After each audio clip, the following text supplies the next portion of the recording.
Hello friends, welcome to my channel. तो दोस्तों, यहाँ पे बहुत बड़ा एक अपडेट मिला है आरबीआई से। जो हमारा सीटीएस क्लियरिंग है, आप लोगों को पता है कि क्लियरिंग सिस्टम जो है, प्रोसेस जो है, वो 2 दिन तो लगते हैं। जिस दिन आप एंट्री किए हैं और उस दिन लगेगा, और नेक्स्ट दिन में शाम को रिलीज होगा। तो लगभग आप पकड़ सकते हैं कि मोर देन 24 आवर्स या उससे भी ज़्यादा लग सकते हैं। लेकिन अभी आरबीआई ने एक यहाँ पे डिक्लेयर किया है, अपडेशन दिया है कि क्लियरिंग सिस्टम को स्पीड अप करना है। तो इसीलिए banks to clear cheques within few hours, मतलब जो क्लियरिंग चेक है कुछ ही घंटों में क्लियर होगा और अकाउंट में रिफ्लेक्ट करेगा। तो ये पूरा का पूरा आपको अपडेट इस वीडियो में डिस्कस करेंगे। वीडियो को स्किप मत कीजिएगा। तो कब से चालू होगा, लगभग यहाँ पे डेट जो दिया है टेंटेटिव में अक्टूबर 4 इसी साल से 2025 से चालू होगा। और ये एक फास्टर चेक क्लियरिंग सिस्टम है।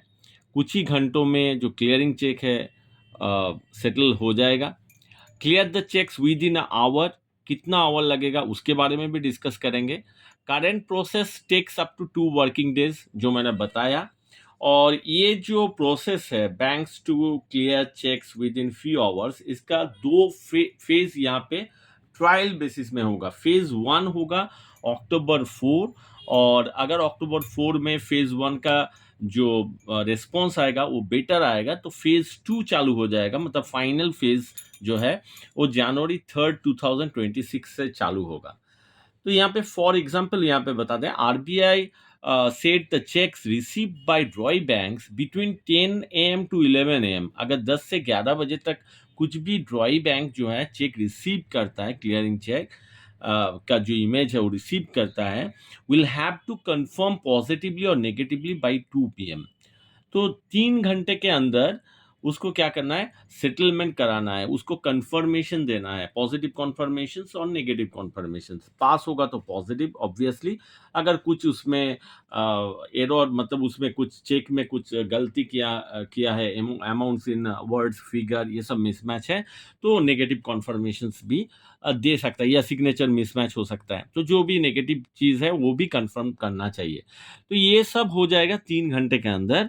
Checks for which confirmation is not provided, अगर ड्रॉई बैंक ने कंफर्मेशन नहीं प्रोवाइड किया विद इन 3 आवर्स, तो क्या होगा, ये ऑटोमेटिक क्या होगा, उसे मतलब प्रेजेंटिंग बैंक सोचेंगे सेटलमेंट हो गया है, तो ट्रीटेड एज द सेटलमेंट। और प्रेजेंटिंग जो बैंक है, तो ड्रॉई बैंक ने कॉन्फर्मेशन भेज दिया कि चेक पास हो जाएगा या चेक पास नहीं होगा। जो भी पॉजिटिव नेगेटिव कॉन्फर्मेशन है वो प्रेजेंटिंग बैंक को भेज देगा। लेकिन यहाँ पे प्रेजेंटिंग बैंक का भी एक बहुत बड़ा यहाँ पे रिस्पॉन्सिबिलिटी है। क्या रिस्पॉन्सिबिलिटी है? Presenting bank shall process the same and release the payment to the customer immediately as soon as ये कंफर्मेशन भेजेगा। 3 घंटे के अंदर पॉजिटिव नेगेटिव जो भी है रिलीज करना है, तो फंड कस्टमर के अकाउंट में रिफ्लेक्ट होगा। वो आपको करना है within 1 hour, but not more than 1 hour. 1 hour के अंदर में कस्टमर का अकाउंट में रिफ्लेक्ट हो जाना चाहिए। अदरवाइज यहाँ पे सक्सेसफुल सेटलमेंट होने के बाद 1 घंटे के अंदर अकाउंट में रिफ्लेक्ट होना चाहिए। अदरवाइज हो सकता है आरबीआई, यहाँ पे उसके बारे में डिटेल्स में दिया नहीं, हो सकता है आरबीआई प्रेजेंटिंग बैंक के ऊपर में पेनल्टी भी डाल सकता है। तो that's for all banks to clear cheques within few hours. ये होगा तो बहुत ही अच्छा होगा। बहुत जल्द जो कस्टमर अभी जो प्रॉब्लम में है कि एक क्लियरिंग चेक डाल रहे हैं 2 दिन के बाद मिल रहा है, वो बहुत जल्द सॉल्व हो जाएगा। So thank you for watching the video.